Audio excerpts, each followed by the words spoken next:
We are live, Dr. Forlis. All right. Good afternoon, Mesa Public Schools.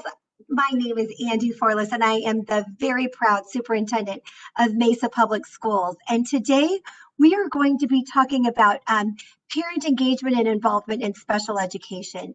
And so I have two special guests with me this afternoon, our Assistant Superintendent for Special Education, Teresa Baca. Teresa Baca is a veteran administrator. She was a longtime teacher, longtime principal, and now she is our assistant superintendent who supervises all of our functions within special education. She has an amazing team behind her that helps to implement programming throughout our district. And Teresa is leading efforts with what we call CPAC. That is the Special Education Parent Advisory Council. I knew that I would get that acronym twisted up. So I have both Teresa Baca and Krista Purahito here with us, who is a parent on CPAC. And so we're going to do some quick introductions. So Teresa, you want to talk a little bit about CPAC and then introduce Krista, our elementary parent with us today. Sure. Welcome, everybody. We're honored to be here today talking with you and hopefully answering some questions for you. So as Dr. Forlis said, we were very interested in figuring out a way that we could get input from our parents and collaborate with our parents on just goals. And so we have been in a journey together over the last year developing this CPAC. And so I'm going to pass it off to Krista. Again, Krista is an elementary parent of students at Highland for the Arts Elementary. And I'm going to let her talk a little bit because I think really this group is really about hearing the parent voice. So I'm going to give Krista the opportunity to take the lead in the conversation today. Krista. Hi, everyone. Thanks for joining us. I had the sincere pleasure of being nominated by our principal at Highland Arts Elementary to serve as the parent representative for our school. It's been about a year now since we had our first meeting, working with the district to develop the group and decide on what our goals were and what our purpose was. And it's been a really great adventure, getting to know everybody at the district and other parents. And so our purpose that we have collectively agreed upon is to enhance the school and family partnership by increasing collaborative communication among parents and all district stakeholders. And the members have shared priorities that include identifying systemic opportunities for improvement, along with relationship building at the campus level, so that we can work together to ensure the MPS promise for students who receive special education services. And then within that purpose, we have three main areas that we've identified as goals for work that we would like to do for the upcoming year. And that includes areas of parent education, communication, and increasing inclusive opportunities for students, and I believe inclusive practices for teachers. So.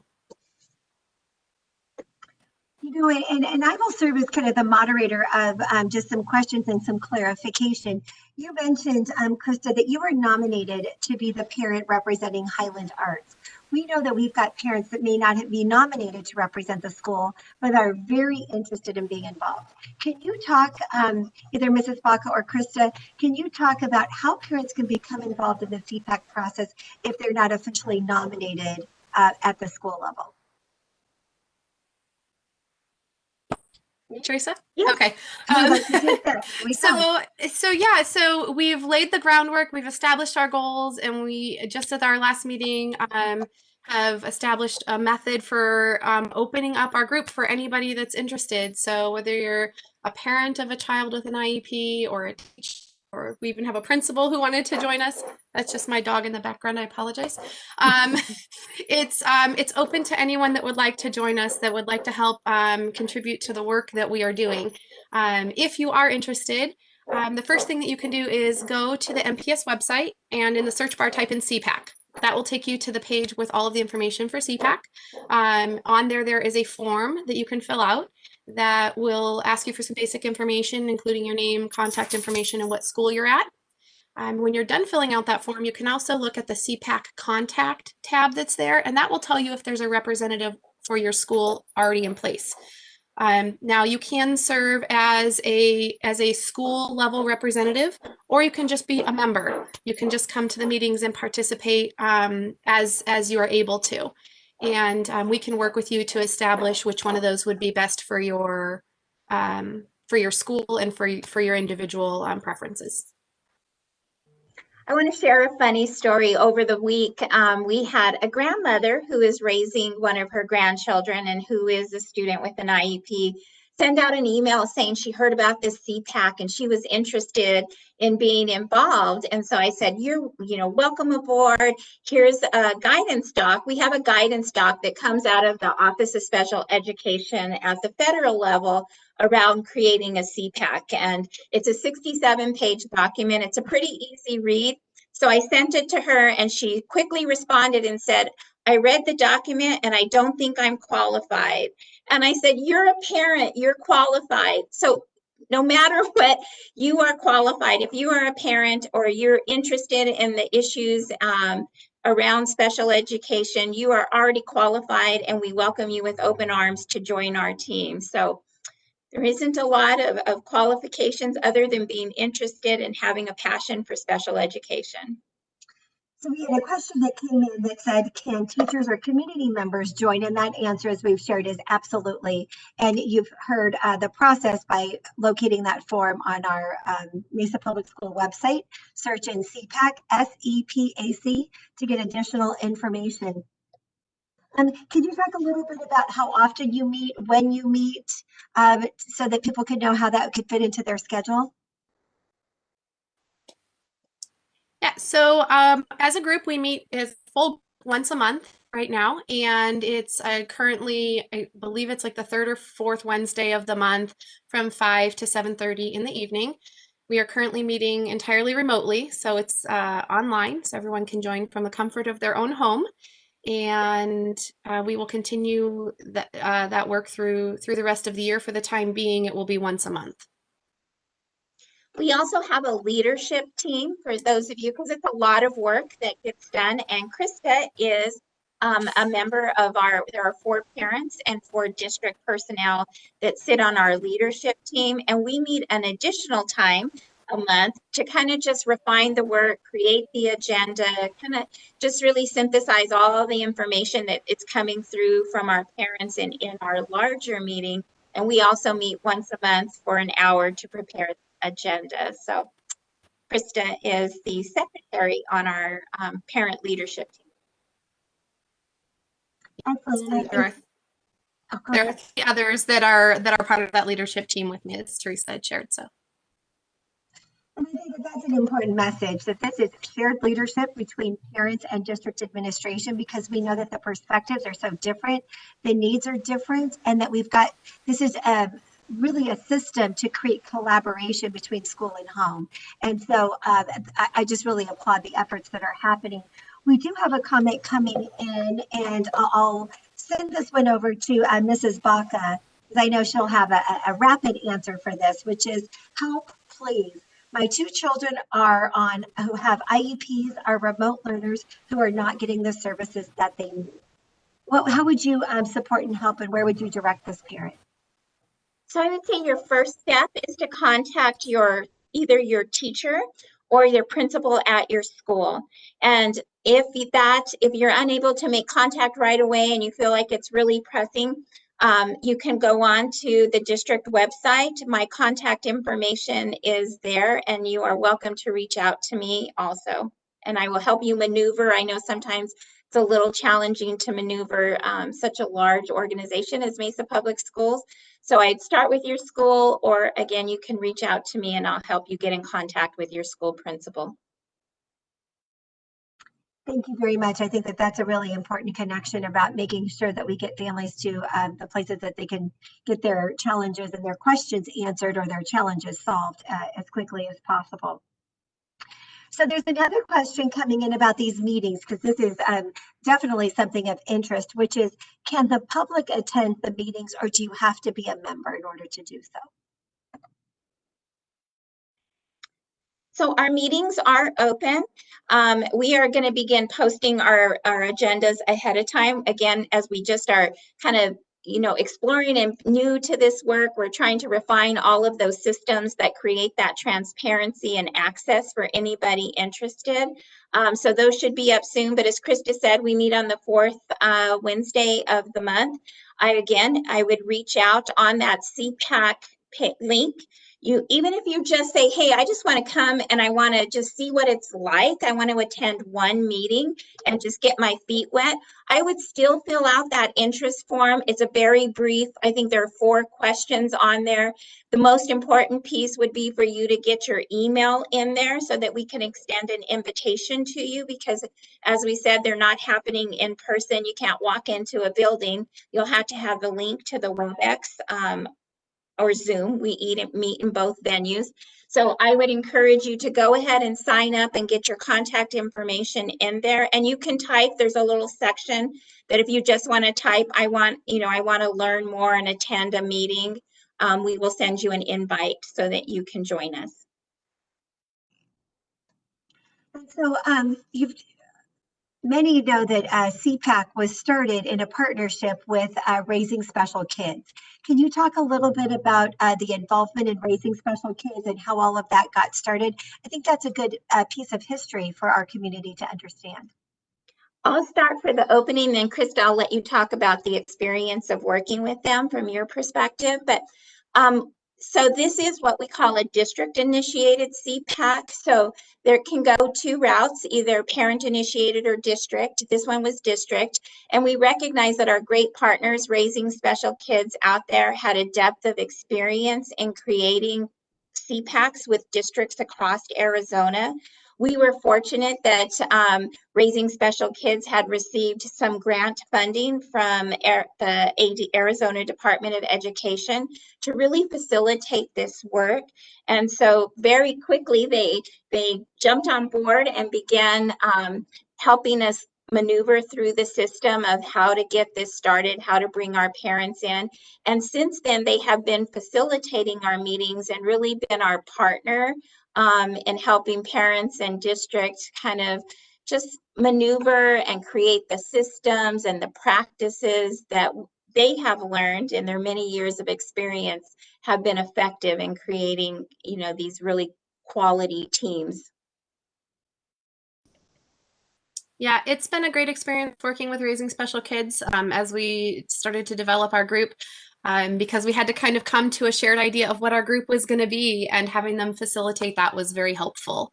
I believe, are going to continue on for the rest of the year with us, and it's really been nice to have them help us figure out how to collaborate and how to communicate and rephrase things when needed, so that we can have a shared understanding of what everyone's trying to accomplish.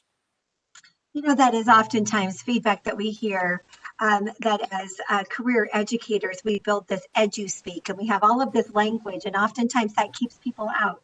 And so parents, they attend and they're very involved, and at the end of the day, they walk out and say, well, I know that was a really great meeting, but there was some things in there that I was not sure about. So I think that this is a great opportunity to gain shared understanding so that we are making best decisions in the interest of our children from the district perspective, the school perspective, as well as our parents.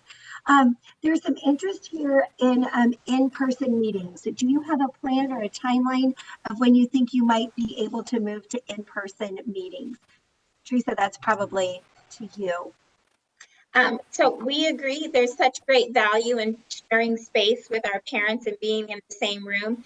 We were fortunate that our very first couple of meetings were in person, and since then we've been working remotely, but we did have an opportunity to meet in the same room together, and we had the honor of having our 2 board members, Jenny Richardson and Elaine Miner, kicked off the work way back a year ago.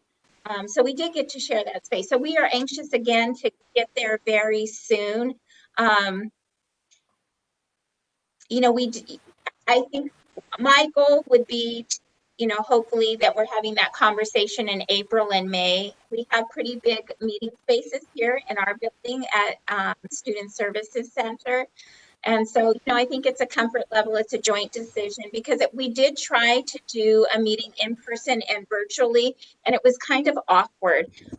And so it didn't feel to flow, and it sort of didn't have the same feeling when we tried to do both venues. So I think it'll be a decision that we make with our parents and making sure that we are all safe and be able to follow mitigation processes. And so we'll just kind of keep it on our agenda and having that conversation as a team. Yeah, and certainly CPAC, because it's part of our special education department, is under the same mitigation strategies that we're using throughout our district. So we're trying to be very, very cautious before we're opening up to large venues. So let's move on a bit. Okay, so these meetings, there's some popular questions. These meetings are popular. You guys are doing great work. Will you be posting minutes or notes from each of these meetings so that parents are able to see them? And Krista, you're probably the right person. You're the secretary. Yes, I have been very diligently taking notes and creating agendas. Our last meeting, we finally got to roll up our sleeves and talk about the heavy work of getting all of this out to the public. And so we are working on branding and a mechanism to get everything up on the website so that it's publicly available. The minutes and the agendas and the links to join the meeting will all be available at some point on the website. But for now, if you are interested, as Teresa had indicated before, please fill out that form. As we're able to build the website out, we want to do it right, not just quickly. Please fill out that form, and then as we're able to get the website built out, it will become publicly accessible as the meetings are scheduled. All right, so I'm going to follow in that vein for just a little bit. You talked about, Krista, that you serve as the parent rep for Highland Arts Academy. And so there's a question here about, are there parent reps for every single school? And then if there is a representative for every school, how do they get and give information to the school and community back and forth? Yes, so we would love to be at a point where we have a representative an established representative for each school. We currently do not. So if you are interested, definitely indicate that on the form. And then as far as a mechanism for the parent representative communicating to the school and the school community and back, we are still working on establishing those. It's been a chaotic year, so I can only speak for myself personally. I've tried to keep my communication with my principal at a need to know, like bare minimum, because I know that she is working so hard to make school work right now. But going forward, we're trying to make sure we have relationships established with our PTOs and our SIACs, so that as we have information to share from CPAC, we can share it with those groups and with our school communities. And then, of course, I would love if some of my Highland Arts parents, who hopefully are watching today because I've shared it with them, that are interested, would join CPAC with me. And as a group, we can work together to make our school community better for our children who receive special education services. So there's room to grow. That's probably not the answer that someone was hoping to hear because it's not quite established yet, but we're working on it. So. And I think that that's a really important conversation. And the reason that we are doing this Facebook Live today is this is part of the communication and outreach strategy to be able to talk about what CPAC is and then how to become involved in it. And I have to give a shout out to a great conversation that Mrs. Bakken had with one of our governing board members who was very interested in the work of CPAC.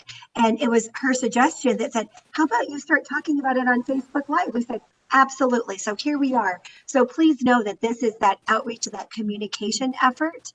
And so those of you who are tuned in today, you're in the right place at the right time to get involved.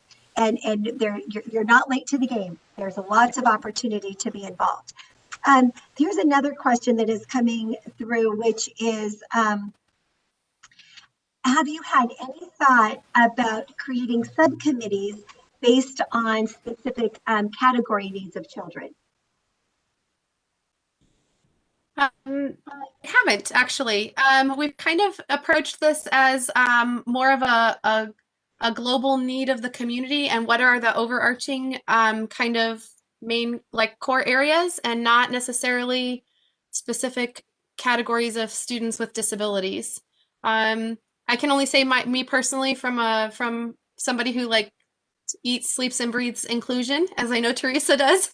I try to think about how I can make my student or my child successful in the community school that he's in, and then what specific needs he has from there. So that hasn't, I don't know, it just doesn't quite align with the way I think, but I don't know, Teresa. Nobody else has brought that up either, have they?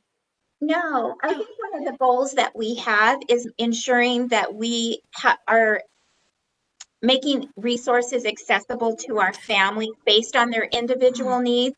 So if you Yeah. had a child who had recently been diagnosed with autism, for example, that we would have resources available to you. So you could find agencies and additional supports and literature so that you could learn more about a particular disability. So we know that it's important to make sure that those resources are there for families that are maneuvering a new experience for themselves and their child. So that we're working on. It is part of our resource goal that we have. So that is in the works. But as far as like having separate groups to meet to discuss those, we feel like there's lots of opportunities in our community for that. There are parent groups for all sorts of things. Parents who have children, with certain diagnoses have support groups out in our community. Our goal would be to connect you to that if that's something that you feel your family needs. But we're really looking at it, like Krista said, this really umbrella, and we know that there are common needs and challenges that affect all of our families, no matter what their child's eligibility is. So that sounds like you've got a kind of your philosophical connection is to keep everybody together, but then as needs arise, if that's something that comes up, I'm certain that you would all consider breaking out into those smaller groups should you need to access specific resources. The other is that we know that oftentimes parents want to be able, maybe they're not able to join CPAC, or they can't commit that amount of time to coming to all of the meetings or so on.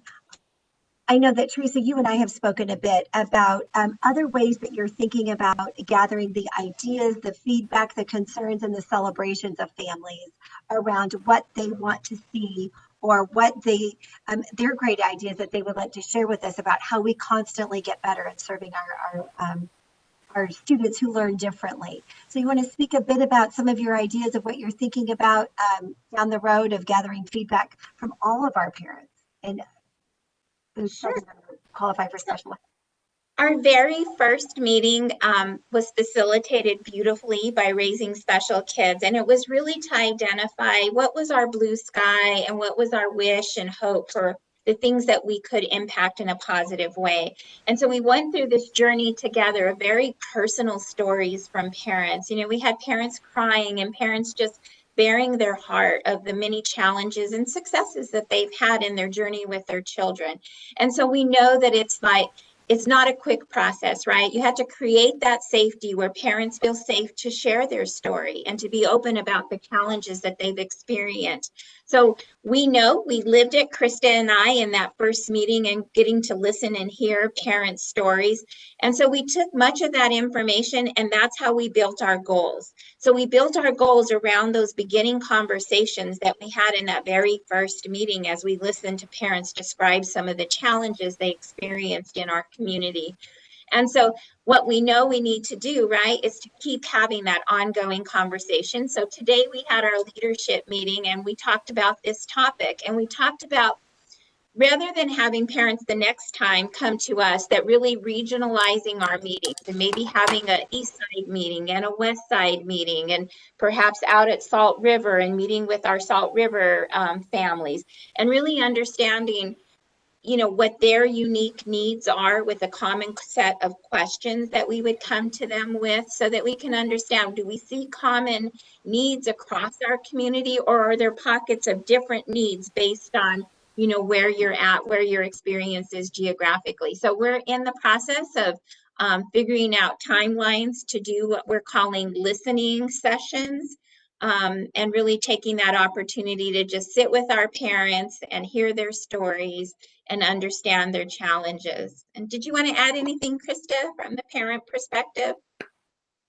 Um, just, I guess if there's an immediate concern that you want to share, you're always welcome to contact a CPAC representative or Teresa directly. But yeah. And our CPAC representatives, their contact information is on the website. And that's going to lead into a question that we have, which is, can you share which schools still need representation? It is so important to have every school at the table. We completely agree. We're a large district of 85 schools, and so we would love to see all 85 of those schools represented. So while you can see the name of the representative for each school, is there also a list to show where we have vacancies? Okay, excellent. Yeah, so actually it shows the list of the representatives and the school that they're assigned to. So if you go through the list and you don't see your school, then there's not currently a representative assigned there. Okay, well, that's easy enough to do. And so I'm going to go back to feedback and concerns. There's been questions around, will there be a survey that goes out to special education families? Will they be able to give feedback in a survey fashion? Teresa, you and I talked a little bit about this. So you want to share some of your ideas and where we are in that process? So we have some data from so the Department of Education from Arizona is currently in their survey collection period. So they have a survey open for all families in the entire state of Arizona who have a child in special education. And then they share out the responses to that survey with us, our district. So if you're out there listening and you're a parent, you should be getting a code. If you're a special ed parent, your school is responsible for sending you a code and you will access the survey that way. And we encourage you to fill that, give your feedback in that venue. So that's the venue currently open that will remain open through April. And it's really great data. So I encourage you to take that survey so that we can get your feedback that way. We also have data from the district's most recent comprehensive needs assessment survey from prior year. I've shared that data with our parent leaders that Krista is one of them.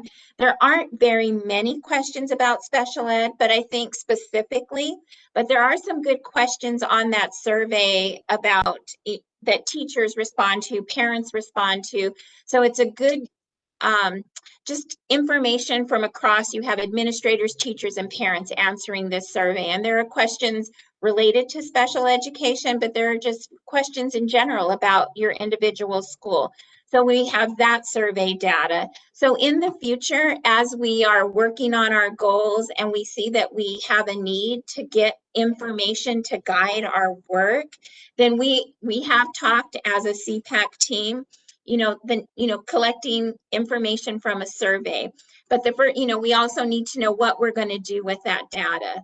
So I think as we grow in our action steps around our goals, that we will see we have a need to collect survey data from our parents. And I think that will evolve. And those of you that plan on getting involved with CPAC, you'll see how the process of how we're creating these action steps and where we see a need for data and what is the best tool. Is that a survey? Is that a listening? Is that collecting data, at the school level site through your a parent meeting there? So this is all work that's in the process, and definitely surveys are part of our consideration of how we're going to collect data from parents. And if for some reason a family doesn't get that code that is coming to them, who should they contact?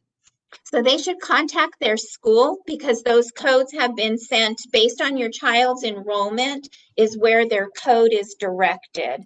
So it's a big effort, as you can imagine, every student in the state of Arizona. So as of Tuesday, they were on letter L. So if you are A through L, you should have received your code. By this week, Friday, all the codes should be distributed, but on Tuesday, they were on letter L. Yeah, So, we're Kristen, you may P. not have gotten yours. You're P. We got ours today, so they're still going out. So the surveys do take time for the system to generate the hundreds of thousands of surveys that they have to send out. and it's always good to check your junk mail or your spam if it's coming from an outside email as well. So if you think that you should have seen it, double check. And if not, of course, contact your school principal. So, boy, it's 4:32. Time flies. I can't believe 30 minutes of great information all about getting our special education parents engaged and connected to the work of Mesa Public Schools. I'm just thrilled for you sharing your time with us today, Krista, for sharing your leadership as a parent, and Teresa for leading the efforts to be very intentional about bringing parents into these conversations around collaboration. So I would like to say thank you to all of you. I think we got through many of our questions.